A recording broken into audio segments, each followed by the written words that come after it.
We are facing extreme fire danger. Does it mean we should have our bags packed waiting by the door? Wildfire comes after the weakest link in the chain. Researchers weigh in. If you do fire mitigation, by how much do you increase the chance your home survives? It's not getting better.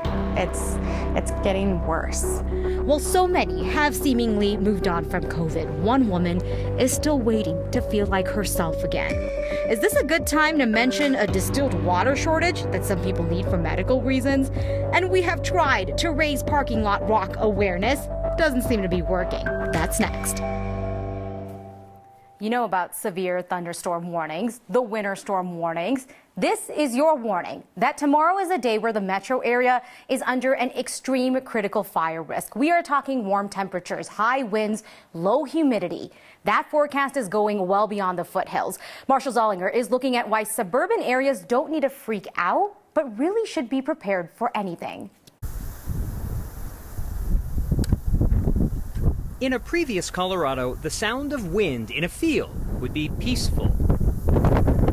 Now, even along the Highline Canal in suburban Metro Denver, it's not as serene. A big myth is that wildland-urban interface area is only up in the mountains, or it's only within a quarter mile of the mountains or the more rural or non-populated areas of our state. The Highline Canal Trail, Cherry Creek State Park, open spaces in our urban areas, this is all wildland-urban interface. The wildland-urban interface essentially means areas at risk of wildfire, areas beyond the mountains and foothills. We all need to do some bit of mitigation. Clean out your gutters, remove junipers from your backyard and your front yard, clean out underneath your deck. And while that is good for protecting against a low-intensity fire, if it's wind-driven, like the Marshall Fire, it may not matter. But South Metro Fire Risk Reduction Specialist Einar Jensen would suggest doing it anyway. Instead of focusing on open space areas that might be generating embers, we all have control over how those embers are received at our property. Those little chunks of burning material, which could be pea-sized up to grapefruit-sized,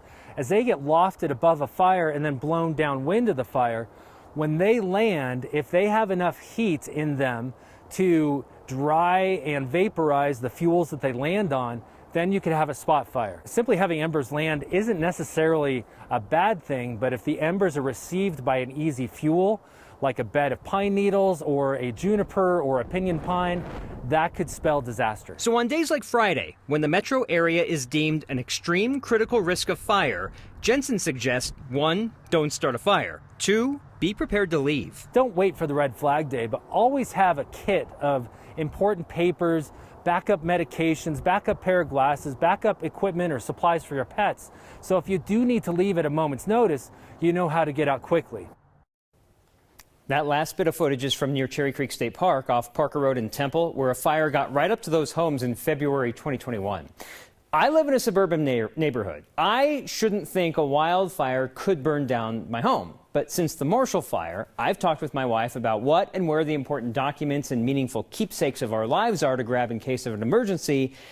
And I've taken another step of taking a photo of every room in my house. I've learned this from victims of fire, where you need this just in case insurance is going to push back at any point. I haven't done it as in depth as I should, but I have a starting point for if something were to happen, I've got photos to say, here's what existed. You know, we talk about this a lot, right? We both moved out, away from the city center. I'm in a neighborhood that backs up against this open grassy area, and that has us worried. And that's a great place to just start when it can feel a little bit overwhelming on what to do. At least just having that discussion. And I remember when I was a kid, we used to have, in elementary school, they'd say, go home and talk to your parents about how you're going to escape your home in a fire. Right. And now what I was talking with Einar Jensen about was you might need to talk about how you're going to escape your neighborhood in case of a fire. Exactly. Well, thanks so much for that. I appreciate it, Marshall. So what exactly and why does the fire danger look so bad tomorrow for the Front Range as well as the Eastern Plains? 9 News meteorologist Chris Bianchi broke it down for us on Twitter. One reason are the temperatures. With the high expected to reach the mid to upper 80s, it's easily our warmest day so far this year. Number 2, the dryness. Chris saying he's expecting a record-breaking dry day tomorrow. 3rd is the wind. It pains me to say this. Obviously, it is not the first windy day this month, but it could be the windiest day we have seen this year in some spots. And then finally, It is our drought. We are off to our driest start to an April in Denver since 1963. So the last time we actually had these same kind of conditions in the Denver metro area was March 26th, 2012. That was also the day the lower North Fork fire started and killed 3 people. Everything we're telling you just means that the conditions are there tomorrow for something bad to happen. Firefighters in Lake County are dealing with a new fire today south of Twin Lakes. Burned about 4.5 acres so far, about 1.5 miles west of the town of Granite, near the Lake and Chaffee County lines. They're calling this the Cache Creek Fire. Fire crews from the U.S. Forest Service and Lake County are working hard to get it under control. There are no evacuations or road closures at this point. And after weeks of asking for tips from people who were in the area that day, investigators in Boulder County have now concluded the NCAR fire that burned almost 200 acres last month was started by someone. They just don't know who at this point. The NCAR fire started on the afternoon of March 26th. This was south of the NCAR facility in South Boulder, burned 190 acres before it was stopped. Thankfully, though, no one was hurt, no buildings were lost, but 8,000 homes in the area were forced to evacuate. Today, the Boulder County Sheriff's Office says that it had traced the origin point to just a few feet off of the Bear Canyon Trail. They have followed up on more than 20 tips from the public, talked to potential witnesses, did a review of video and photos from that day, but still haven't figured out exactly who started this. And honestly, it's a little bit ironic, but it was a drone crash that sparked the wildfire that burned 52 acres and then forced evacuations in Boulder County yesterday. The sheriff's office saying that 3 researchers with CU's Aerospace Engineering Department were using a drone to do severe weather studies. The drone crashed, its battery caught on fire. They were trying to use a fire extinguisher to put the fire out, but the winds just spread that fire too quickly. That fire then grew to burn 52 acres near Nelson Road west of Longmont. 300 people were told, pack your things, get out of the area. Good news, no structures were lost, no one was hurt. And since the researchers did stay on the scene, cooperated with investigators, and it was an accident, no criminal charges will be filed. And unfortunately, there is more. We're going to go to Monte Vista now, where 15 buildings were lost or damaged. This was after a fire moved through the heart of town yesterday. The fire first started just after noon, quickly forced evacuations as buildings started to burn. Fire crews got control of it after a few hours, but unfortunately, 6 families were displaced.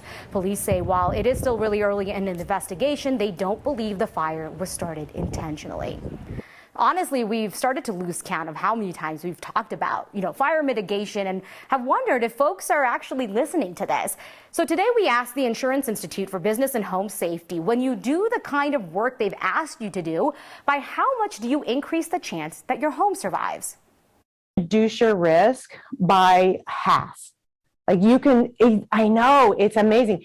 According to these reports, but you have to do it well and embrace the idea of, hardscape, stone, gravel, things that are not combustible. So it's a different look than what most of us are accustomed to.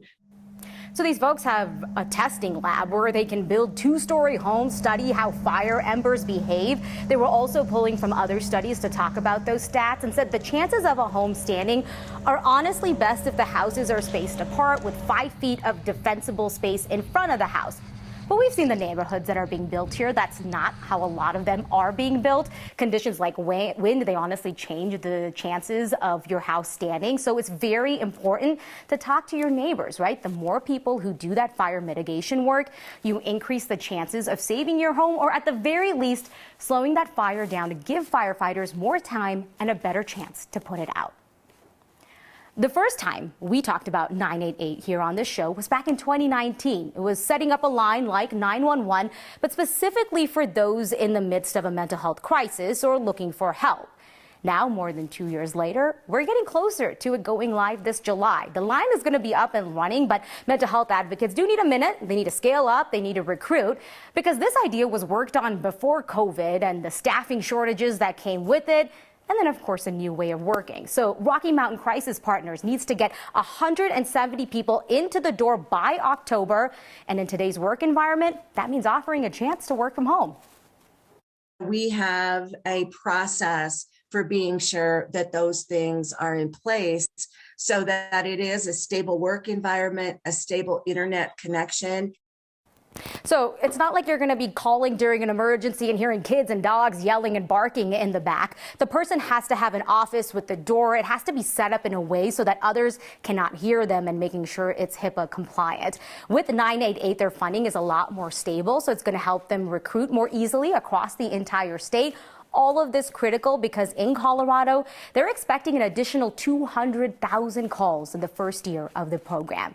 This is very important. Until 988 is up and fully running, and even after that, you can call the National Suicide Prevention Lifeline and Colorado Crisis Services at any point. They are available 24/7. You can text or call them. I never know what the answer is going to be or what the day is going to bring. She caught COVID in December of 2020. She's been waiting and waiting to get better ever since. Where has all of the distilled water gone? A Next viewer reaches out to us with that question for his wife, who needs distilled water to clean her CPAP machine. That parking spot rocks. A bold choice for this driver lands them on our You Crossed a Line segment next.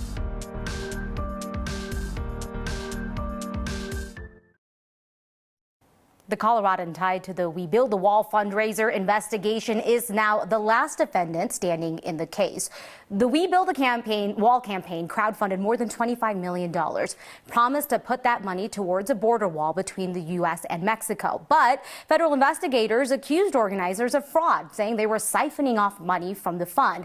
That included Timothy Shea from Castle Rock and former advisor to President Trump, Steve Bannon. Trump pardoned Bannon for any federal charges. The two others, Brian Colfage and Andrew Boldato, both pleaded guilty today to wire fraud and false tax return charges. Shea recently had signaled he would be pleading guilty too, but then instead opted to go to trial. That's expected to happen in May. Tonight's next question comes to us from Craig in Westminster. My wife and I have a question for you, and that's why is it so difficult to get distilled water at grocery stores? Everywhere. Let me know. Okay, Craig. Craig says that his wife needs distilled water to clean her CPAP machine, says they've noticed a shortage in available distilled water for at least the last 4 months, says it's not isolated to one grocery store chain either. Last Sunday, they drove around for hours, searching King Soopers, Walmart, Sprouts, eventually finding a couple of bottles at a Whole Foods. So here's the deal, Craig. There's actually a shortage, and if there is one, we wanted to take a look at what's driving it. So we reached out to King Soopers this week. They told us it's a combination of high demand and then supply chain disruptions. They say they've actually recently changed their supplier of distilled water, expecting their shelves around the metro area to be stocked this week. So we hope that helps you out. Send us your questions, distilled or tapped, whatever it is. Be like Craig. Record a video or audio message of yourself asking your question. Email us at next@9news.com, and then we will work hard to get you an answer for you or anyone else who's been wondering the same thing. Another windy, warm day with temperatures way above average in the 70s and 80s. We go warmer tomorrow in advance of a storm that brings mountain snow showers Friday night and rain to Denver by the weekend. Between now and then, gusty winds will ramp up to 30, 40, even 50 miles per hour tomorrow afternoon. Humidity values drop into the single digits. Red flag warnings remain in effect for much of eastern Colorado, including Denver, through the day on Friday. Not a lot of moisture in the next 24 hours, but by the time we hit the weekend, some beneficial rain and snow for the high country and cooler weather for right here in the city. We have a chance for showers both Saturday and Sunday with weekend highs in the 50s, then back to sunshine and 70s next Tuesday.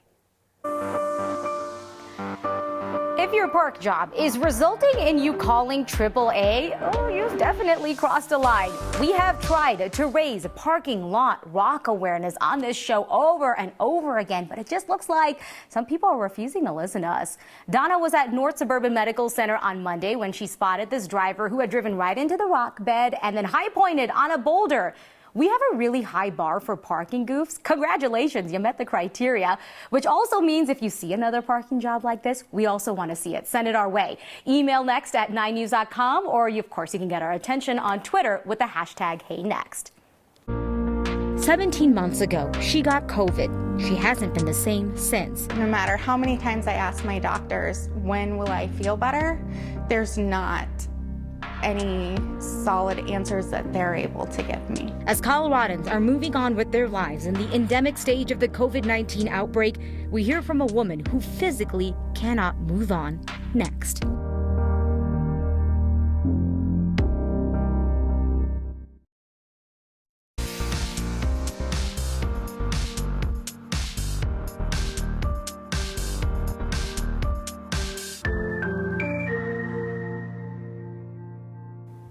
There is a lot of talk right now about when the next virus threatens us in the same way COVID did. Did we learn our lessons? Are we going to be better prepared? Today, Democratic lawmakers introduced a COVID readiness package focused on the very things that we were struggling with at the beginning, with legislation directing the Department of Public Safety, hospitals, and public health agencies to get and maintain a stockpile of PPE. Another bill is addressing an ongoing problem to help grow and sustain Colorado's healthcare talent pool. There's also legislation requiring hospitals to develop surge and readiness plans. Colorado's positivity rate just over 5%, crossing that threshold for the first time in 2 months. 5.1% of the tests done in the state over the last 7 days have now come back positive. More than 5% is where over 5% is where the World Health Organization considers the virus to be spreading out of control.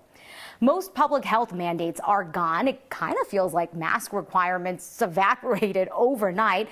But for some people, it feels like the pandemic may never go away. We talked to a woman in Windsor who was diagnosed in December of 2020 and now almost a year and a half later is still waiting to feel like herself again. It's been really, really tough. The toughest journey that I've ever had to go on. Was really scared.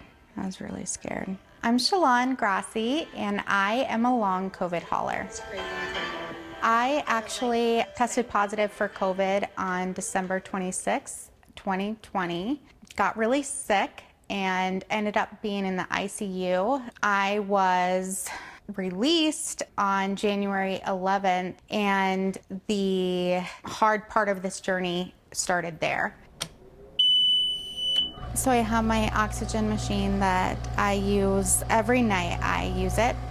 I found out that I had long COVID when my symptoms weren't subsiding those first 2 weeks. I'm a little over a year into this, and it's not getting better. It's getting worse. These are all of my medicines. I used to only take one, and now I take at least 17 each day. I go to at least 3 doctor's appointments a week. I'm not able to think or react the same that I was before I had COVID. Every day I have high heart rate and a high blood pressure. Every day I have a headache. It's the worst headaches that I've ever had my entire life. I know there's going to be a cure. I know that there's going to be a cure. I definitely hope there's going to be a cure. Thank you to Shalon for sharing her story with us through the lens of photojournalist Corky Scholl. We have your feedback coming up next.